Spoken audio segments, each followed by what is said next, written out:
Salve, gente boa! E aí, tudo bem? Seja bem-vindo, seja muito bem-vindo aí ao canal.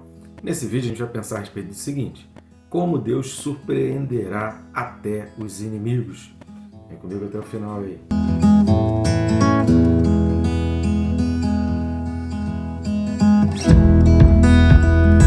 Não esqueça, né, querido? Se inscrever no canal. Está inscrito? Está assistindo o vídeo e não está inscrito? Então clica aí no botão, é bem rápido. Clica também no sininho para que você seja notificado a cada vídeo novo que é postado no canal. Curta também, querido, comente, compartilhe. Ajude-nos a levar essa palavra cada vez mais longe. Da maneira que você está abençoando o nosso ministério e abençoando outras pessoas. Se essa palavra está sendo bênção para você, se algum vídeo desse canal foi uma grande bênção na tua vida, então compartilhe, jogue nas suas redes sociais aí, recomenda. E ao comentar e curtir, você está indicando para o YouTube que esse vídeo ele tem importância, e aí o algoritmo natural ali do YouTube já vai alavancando também o canal. Posso contar contigo? Vamos junto nessa missão aí e que Deus esteja sempre nos abençoando e nos recompensando. O texto desse vídeo é Apocalipse capítulo 5 e o versículo é de número 6. Apocalipse 5, versículo 6 diz assim: Então vi no meio do trono e dos 4 seres viventes e entre os anciãos de pé um cordeiro como tendo sido morto. Ele tinha 7 chifres, bem como 7 olhos, que são os 7 Espíritos de Deus, enviados por toda a terra. Glória a Deus, né, querido?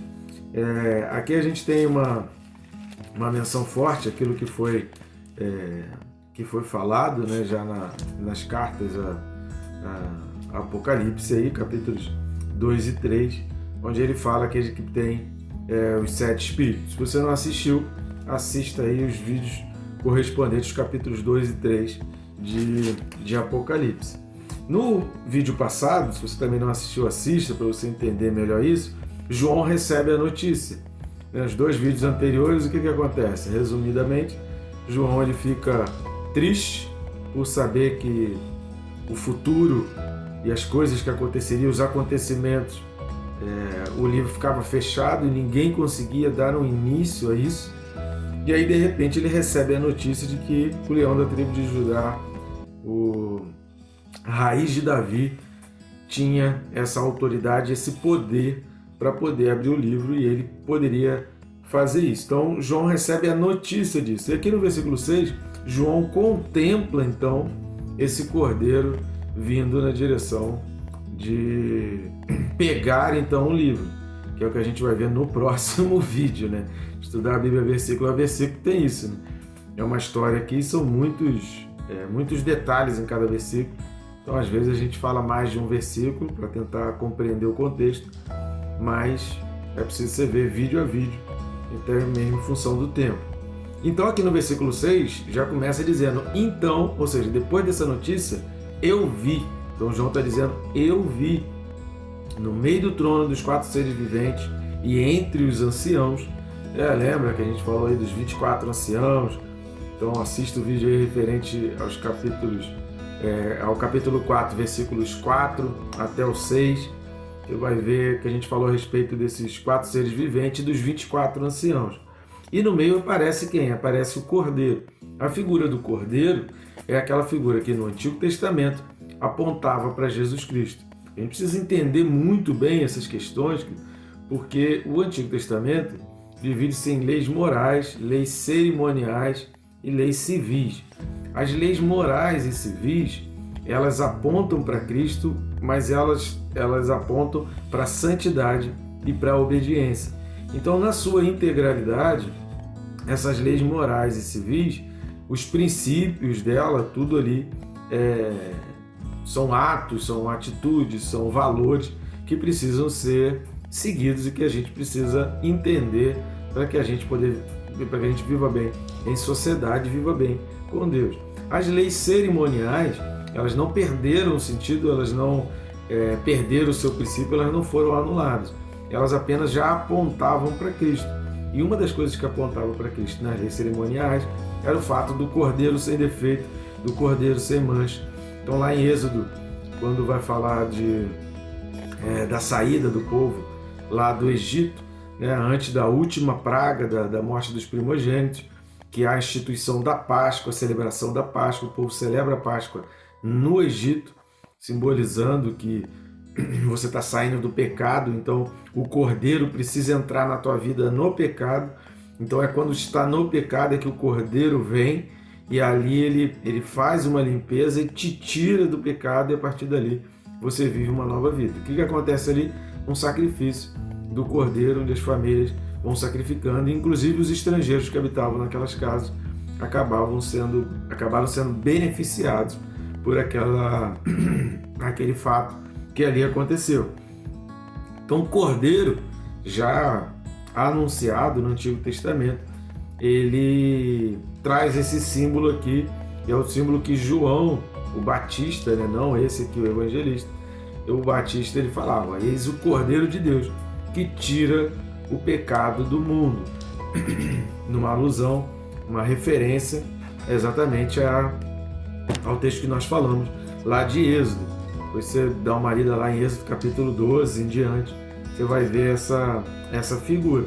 João, então, ele contempla esse cordeiro, fazendo essa união entre o que foi anunciado no Antigo Testamento e o Jesus do Novo Testamento, simbolizando que eram a mesma pessoa e que Deus é o mesmo. Então, essa união do Antigo com o Novo. João vê esse cordeiro. A expressão como tendo sido morto, aí é a grande surpresa. Porque, como tendo sido morto, a gente pode entender duas grandes lições bíblicas aqui. A primeira é o simbolismo de que realmente Jesus ele foi morto e esse cordeiro precisava ser morto para cumprimento de toda a profecia, e a gente entende que aquela morte, como lá diz em Isaías 53, carregou sobre si todos os nossos pecados, as nossas dores, as nossas mazelas, os nossos problemas, e por um ato de graça de Deus, através dessa morte, nós alcançamos a vida. E um outro sentido que a gente pode perceber aqui também desse como tendo sido morto é de que o mundo achava que Cristo já não tinha mais jeito. Então, está falando aqui de um momento em que o mundo já não estava mais dando crédito, em que o mundo já não respeitava mais e que o mundo já estava completamente dominado para abolir o cristianismo, entendendo que era ultrapassado, entendendo que já não podia mais. Então, nesse momento aqui que João está vendo, o mundo já tem o entendimento de que o cristianismo não vale de mais nada, não serve para mais nada, não presta para mais nada, já está morto, está acabado, não tem mais jeito. Então é um momento do mundo em que não há mais avivamento, não há mais mover, não há mais milagre, não há mais poder. Então, aos olhos do mundo, o mundo olhava não somente para a figura do Cristo, porque obviamente o que é ser um cristão? É ser, além de um pequeno Cristo, resumir cristão em pequeno Cristo é pouca coisa. Tudo bem que Cristo é a grande coisa, mas quando a gente fala em pequeno Cristo, a gente precisa entender que é dar continuidade à obra de Cristo.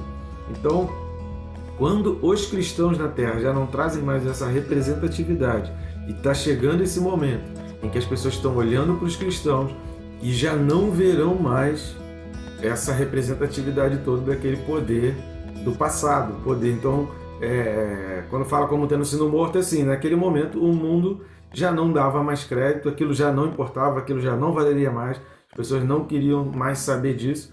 É por isso que o símbolo do anticristo é o 666, que as pessoas estavam voltadas mais para o humanismo, voltadas mais para as necessidades humanas, para o que o homem pode fazer por si, para que o homem pode dominar o mundo, que o homem é quem coordena todas as coisas e que o mundo e toda a vida está centrada no homem. Então essa volta ao humanismo simboliza o número 666, traz todo esse simbolismo para indicar essa oposição a Deus. Então aqui, como tendo sido morto, o povo já não dava mais crédito, o povo já considerava o cristianismo ultrapassado, arcaico e precisava destruí-lo. Aí eis que surge o cordeiro e João fala assim: ele não está morto, ele está vivo. Então a grande surpresa para os inimigos vai ser contemplar a vitória de um cordeiro que eles achavam que já estava morto, que não tinha mais jeito, que era ultrapassado, que era historinha e que era arcaico. Então aparece o cordeiro e João fala como tendo sido morto. e ele tinha 7 chifres. O chifre, a gente precisa dar uma olhada, são vários textos, Deuteronômio, uma Bíblia aí que você tenha, ou então no Google mesmo, ou qualquer aplicativo da Bíblia, você faz a pesquisa pela palavra chifre, você vai encontrar vários textos fazendo alusão ao chifre no sentido de poder, indicando um poder, indicando domínio. Eu vou ler aqui alguns deles, que é o capítulo 7 de Daniel e o capítulo 8. O capítulo 7 de Daniel, os versículos 8 e 9, vão falar assim: estando eu a observar os chifres, esse foi o sonho de Daniel sobre os 4 animais, né? Depois você lê todo o capítulo 7, que eu não vou fazer isso aqui agora por causa do tempo. E Daniel fala assim: estando eu a observar os chifres, eis que entre eles subiu outro pequeno, diante do qual 3 dos primeiros chifres foram arrancados, e eis que neste chifre havia olhos como os de homem, e uma boca que falava com insolência. Continuei olhando, até que foram postos uns tronos, e o ancião de dias se assentou. Sua veste era branca como a neve, e os cabelos da cabeça como a pura lã. O seu trono eram chamas de fogo, e suas rodas eram fogo ardente. Muito evidente aqui, muito claro, esse sentido do poder que há nos chifres. Versículo 20, e também a respeito dos 10 chifres que tinha na cabeça, e do outro que subiu, diante do qual caíram 3, daquele chifre que tinha olhos e uma boca que falava com insolência, e parecia mais robusto do que os seus companheiros. Eu olhava e eis que este chifre fazia guerra contra os santos e prevalecia contra eles.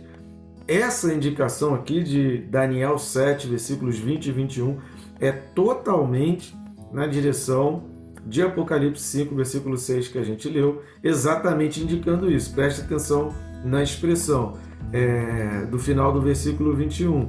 Fazia guerra contra os santos e prevalecia. Então entenda que há aquele contexto do mundo, aquela alegria, sabe, aquele prazer, estou destruindo os cristãos, estou acabando com os cristãos, eles são realmente ultrapassados, Cristo está morto, Cristo não está fazendo nada, sabe aquela coisa que fala assim: cadê o teu Deus?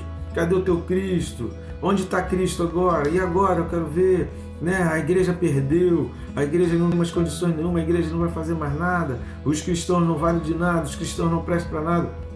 Por que esse sentimento? É o sentimento de prevalecer, aquele sentimento de vitória sobre os cristãos. Exatamente esse contexto que é o contexto que João vai identificar ali quando o Cordeiro aparece para pegar o livro, porque esse era o sentimento do mundo. Eu prevaleci sobre os cristãos, eu venci sobre os cristãos.